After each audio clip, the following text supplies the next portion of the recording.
We said it.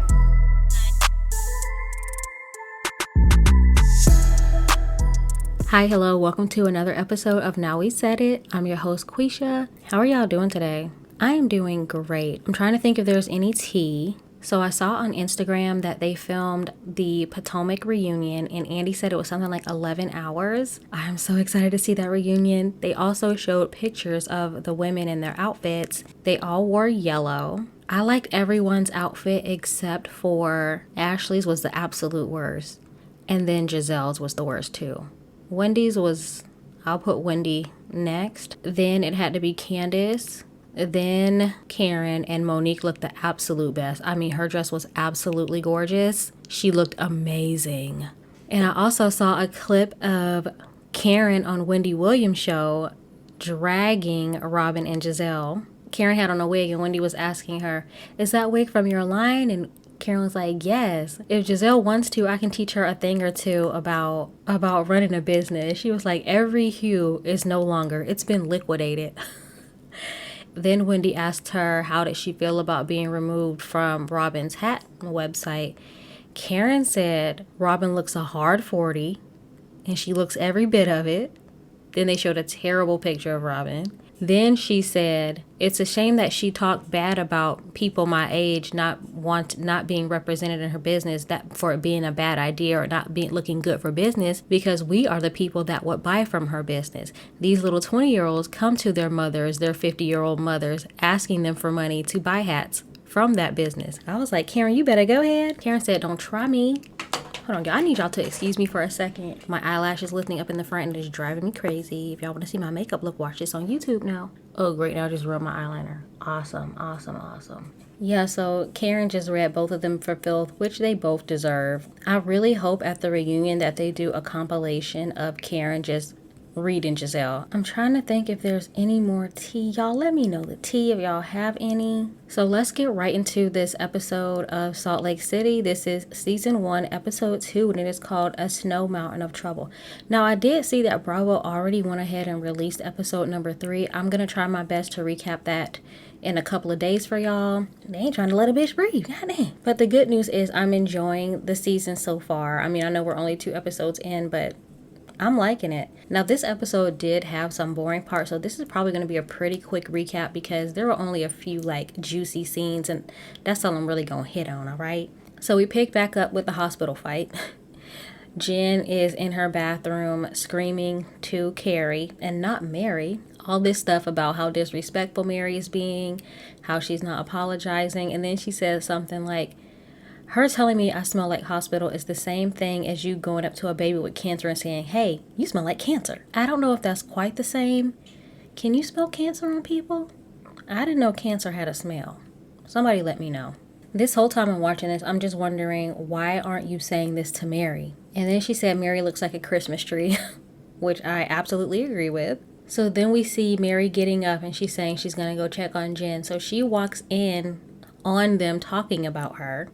Heather came in also. Mary walks in and she can hear them in the bathroom talking about her. So she walks in the bathroom like, what's up? And Heather was like, so what, do you want to confront Mary? Because here she is right here. You could tell Jen looked a little rattled, but she went on ahead and, bucked up a little bit. They get into it a bit more about the whole hospital smell situation. And then Mary says again how she was in the hospital for 30 days getting her odor glands removed. I need more information on the odor gland surgery. I'm assuming it's so she doesn't produce odor. But don't you need to, excrete?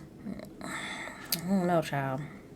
She was that stink? So then she said she was laid up in the hospital for 30 days and that smell just drove her insane. So she got emotional talking about it. I was like, girl, you were getting your odor glands removed, okay? It's not like you were getting amputated.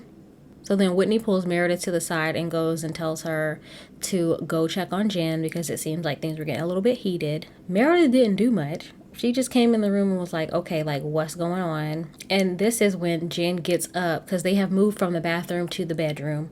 And Jen is sitting down at first and Mary is like, I don't understand why this is bothering me so much. Mary seems completely confused and bewildered, and Meredith comes in, and this is when Jen like gets up and like gets bucked. She's like, you never take responsibility for anything, you don't own anything, you don't want, basically like you don't want to you never want to talk about things when you're in the wrong. Because Mary was like, I don't do this, like, because Jen was getting in her face. She was like, I don't argue like this, I don't argue, I don't like doing this. And Jen was like, of course you don't like doing this, because when you're at fault you don't really want to talk about stuff. So then it continues on for a few minutes, and eventually Mary just gives in and apologizes. They hug. Y'all, why was Mary, well, first of all, why was Mary wearing anything she was wearing, but specifically, why was she wearing those white stockings? And the way they went into the shoes, it just reminded me of like being a little girl at church. I mean, I guess it all makes sense, but why do you have on these white ass stockings with this green dress and then these black Louboutins? It was giving off very much Christmas vibes. She had on the green, white, and the red, and the little tinselly top. So they kiss and make up, seemingly. Jen says she's going to keep her eye on Mary. Pretty much says, you know, she believes Mary is bullshit, but she's going to, you know, keep her at a distance, pretty much. So they head back into the party. Then they show a quick, cute shot of Meredith. It's either Meredith or Lisa. I already forgot. And Brooks. She's like, there's like people taking pictures at the party, and she goes, fake smile for the camera. And they did like a ha ha ha. So it looks like you're actually laughing when you're really at this boring ass party, which didn't look very full. How are y'all feeling about Brooks? I feel like he's going to get a lot of attention from being on the show. The first episode, I really liked him. This episode, we didn't get to see too much of him, but the next episode, I don't really know how I'm feeling about him. I'm keeping my eye on Brooks. Right now, I like him, okay? Right now, I feel like he needs a snowflake, but we'll see. So then we see Whitney. She's approaching Lisa, and she's thanking her for providing alcohol and bartenders for her vow renewal. And then she proceeds to tell Lisa that the bartenders got drunk. They were drinking the alcohol themselves, and not only did they do that, they broke into her husband's liquor from Ireland and some of her top shelf liquor. Lisa goes, wait, my liquor is top shelf. And Whitney was like, yeah, I mean, you know, like stuff you can't get in the States. Now listen, I have never heard of any of her 5 tequila brands. Vita Tequila, that's the only one I can think of right now, because they kept saying that name. Ola Tequila. Either way, I'm pretty sure her liquor is not top shelf. And Whitney pretty much says the same thing. She was like, first of all, we ran out of liquor by 6 o'clock. And she was like, I don't even drink Vita Tequila. I keep my Casamigas in the back. Okay, Whitney. Whitney a little feisty. I like her. I'm liking her so far. And then she also said that the bartenders made a mess. Now, at first, Lisa seemed very apologetic. She was like, I won't use them again. I'm sorry. I can't believe that happened. I thought we gave you plenty of liquor. Blah, blah, blah. Then Lisa walks away and immediately goes to Meredith and starts complaining. And Whitney looked over at her and was like, what? So then Whitney in her confessional says, now I'm realizing that I've upset Lisa. She was just letting her know what happened so that she can, you know, address the employees properly. She wasn't trying to bash her brand or anything. She was just letting her know that her bartenders were getting lit off Vita Tequila. So that pretty much threw Lisa over the edge, and she leaves the party, child. If that's enough to make you leave a party, you're sensitive. And that means, was it true? I mean, I'm going to go ahead and believe Whitney, because they did show some footage of the bartenders being drunk, and then there was glass everywhere. So I'm going to believe Whitney. Maybe she's just embarrassed because Whitney confronted her about it on TV. But now it's the day after the party, and we're still at the Shaw Chalet, and Jen and her friends, Carrie, is still there. Carrie is going to be the Faye Resnick of Salt Lake City. She's going to always be lurking around. I'm getting the same energies from her. Morally corrupt.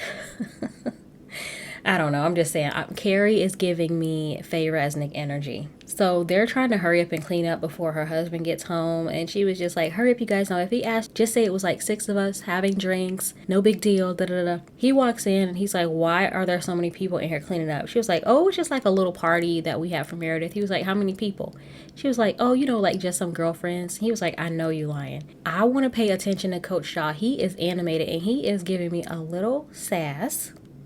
That's all I'm gonna say. He seems entertaining though. I hope we see more of him. So that's pretty much all that scene, y'all. And then we see some other filler scenes. Whitney's exercising, doing pole dancing with her daughter. Her body looks amazing. Then we shoot over to Heather's house. She's picking out ski outfits. And then we get to Lisa's house and she's explaining the drama that happened at the party with Whitney to her husband. Now, he could not look less enthused to be a part of this conversation. He looked dizzy. He looked lost. She was talking forever. And then he goes, so do you want me to respond, or are you just like, and she was like, I'm just talking. He was looking like, are you finished or are you done? Now y'all listen, I'm sure her husband is a lovely man, but he looks scary to me. I'm scared. And then we have Whitney and Heather meeting up for ski gear.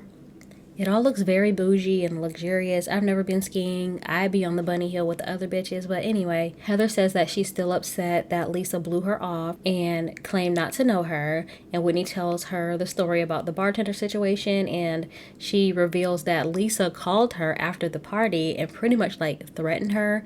She was like, don't talk bad about my business. And pretty much said she was going to spread rumors about Whitney being a swinger. Do y'all think there's any truth to that? And then Whitney lets us know that swingers and polygamy is very big in Utah, but she doesn't get down like that. Now that's what she says. Maybe we'll find out, maybe we won't. Y'all let me know what y'all think. I don't know yet. I can't get a read on her. She seems like a little freak a leak. She might like that kind of stuff. And then she says they have polygamy in her family, but that's not her character. And then she says she's not really worried about Lisa spreading the rumors because she doesn't really care about being judged because she's always been judged. And then we find out a little bit more about her upbringing. She basically says growing up, she was the perfect Mormon little girl. She was so into it that she was offered either a trip to Maui or to go to like some church historical trip. And she chose the church trip. When she got back from the trip, she went and fooled around with her boyfriend a little bit and she had some beer and she didn't feel bad about it. And then she started questioning her faith. She also said that she did everything by the book. She followed all the rules and she was still unhappy. So then she questioned herself and was like, do I really believe this or am I just going down the path that was pretty much laid out for me?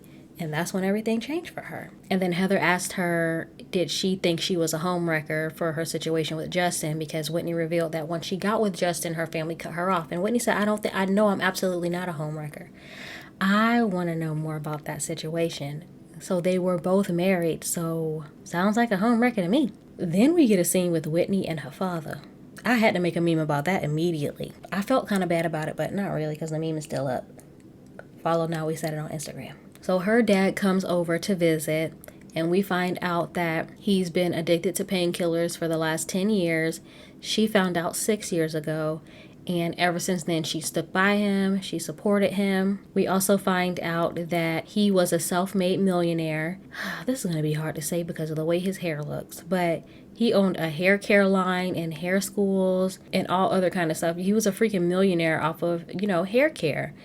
I am just so surprised that a man that was involved in hair care has hair that looks like that.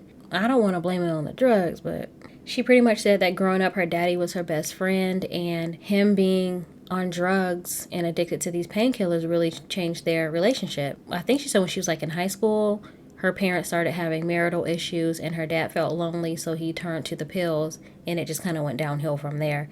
And she said basically their relationship has never been the same, but it seems like they're getting on the right track a little bit. And she tells her dad that Mary invited them to go to church and he seemed down to clown. They're going to go to church. They showed a quick clip of that in the next episode preview. Ciao. Then we get another. See, I would say these two scenes back to back were very good. The next scene we get is with Meredith and Seth.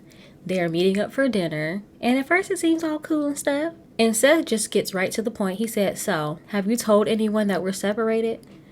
Bitch, I was shocked. Because in the first episode, she was saying how happy they were. They've been together for 25 years. But I had a feeling something was up when he didn't show up for her birthday. Something about that was very suspicious. But I didn't think it was like talking about like separation. I thought he was cheating or something. First of all, he seemed very drunk before the drinks even came. And she pretty much said she hasn't told anybody about the separation because she doesn't really want like a lot of people going around talking. And also I think she said maybe the opportunity didn't come up, but girl, when is the opportunity going to come up for that? I think she said something like that. Y'all don't quote me, okay? So then he asked her if she thinks their relationship is made to last, and she said, I hope so. Okay, now separation is not divorce, but it's not good. She pretty much said that they didn't have much communication throughout their marriage and they were both traveling a lot and also trying to raise 3 kids.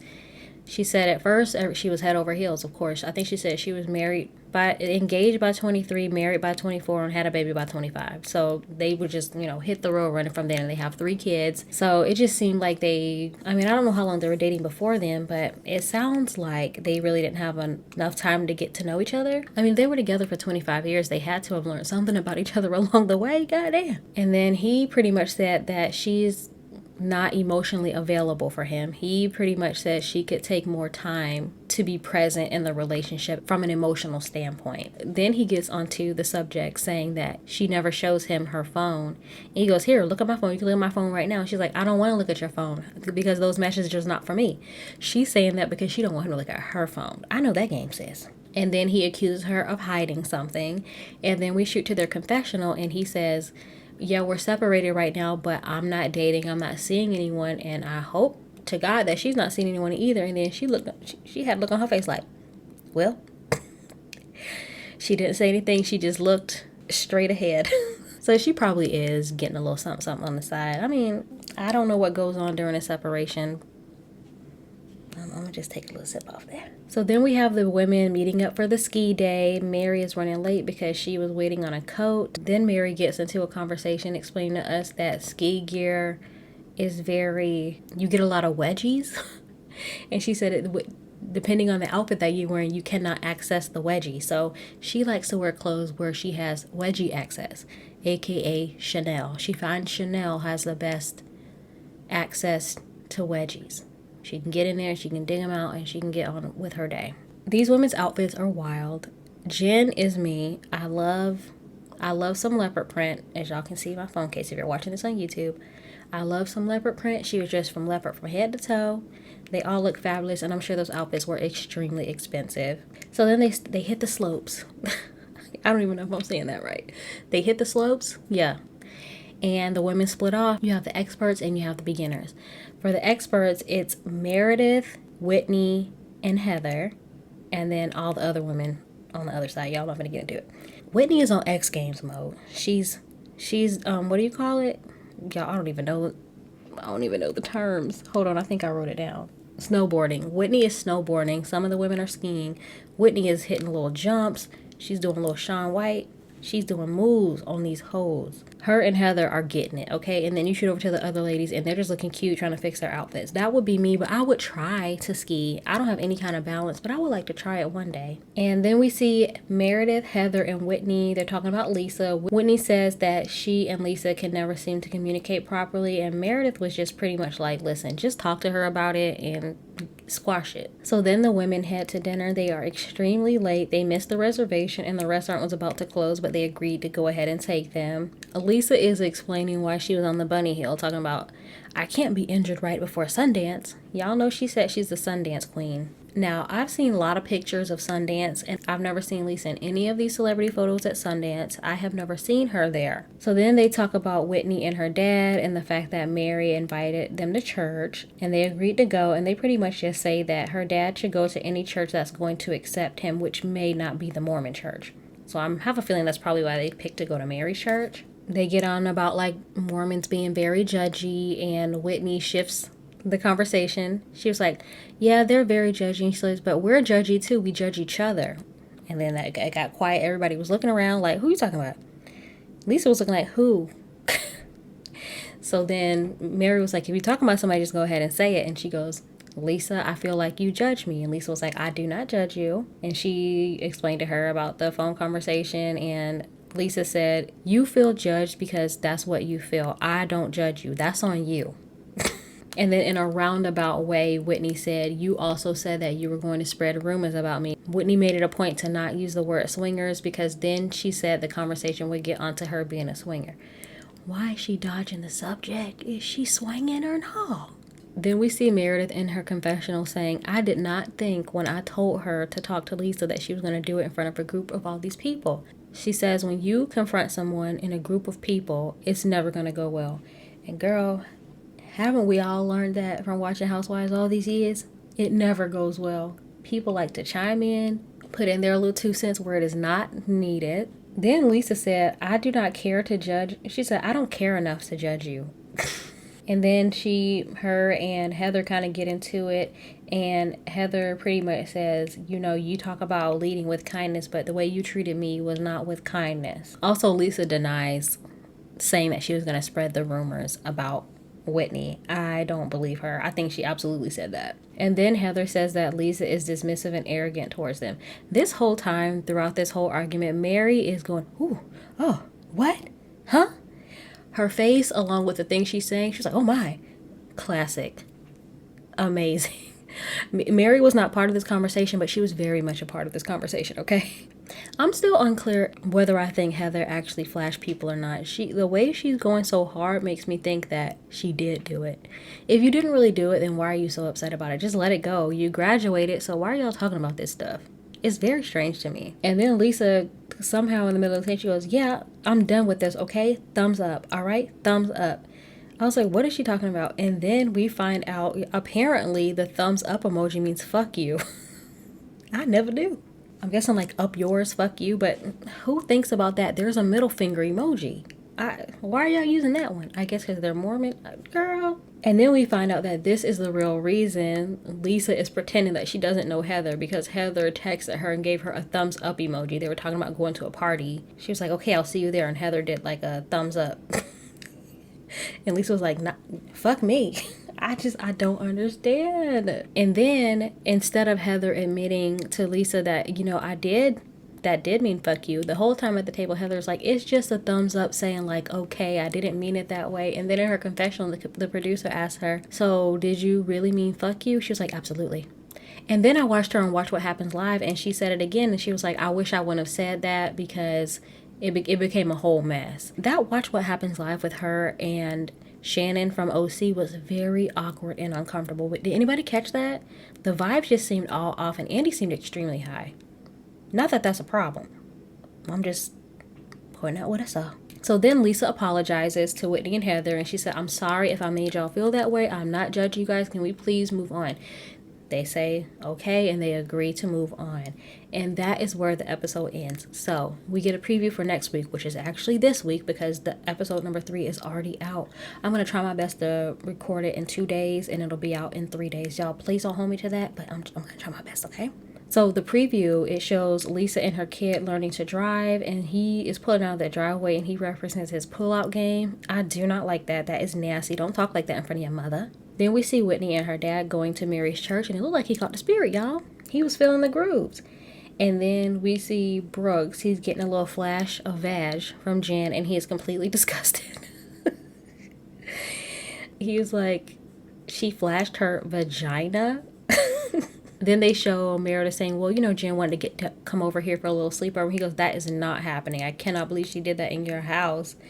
Brooks says he's the man of the house now, and she is no longer invited. Jen is not allowed. Then we see Heather throwing a baby shower for her employees. All 5 of them are pregnant at the same time for the first time. Y'all, if that ain't some religious issue. And then we see Jen getting upset when she finds out that Meredith went to church with Whitney and her dad to Mary's church, because Jen is going to drag out this hospital situation. It's really going to get tired very quickly. They should have just left it in the episode 1, and even in episode 2. I don't want to hear any more about the hospital smell. It's really going to get tired very quickly, being very overly dramatic about it. Mary apologized, but y'all know in the Housewives world, they don't accept apologies. They pretend to accept them, and then they still stew over it throughout the whole season. So we're going to see more of that. And you see Jen kind of being turned off to Meredith now because Meredith went to church. So that was the episode. Let me know what you think. How do you feel about Brooks? Do you think Heather flashed or not? Do you think Whitney is a swinger or not? Now, did Whitney ever say that her dad was clean? She never said he was sober, but okay, wait, she did mention him going through the program, but is he sober? No, y'all tell me. Please give me thumbs up, leave me positive reviews, follow me on Instagram. Now we said it. I will see y'all next week. Bye.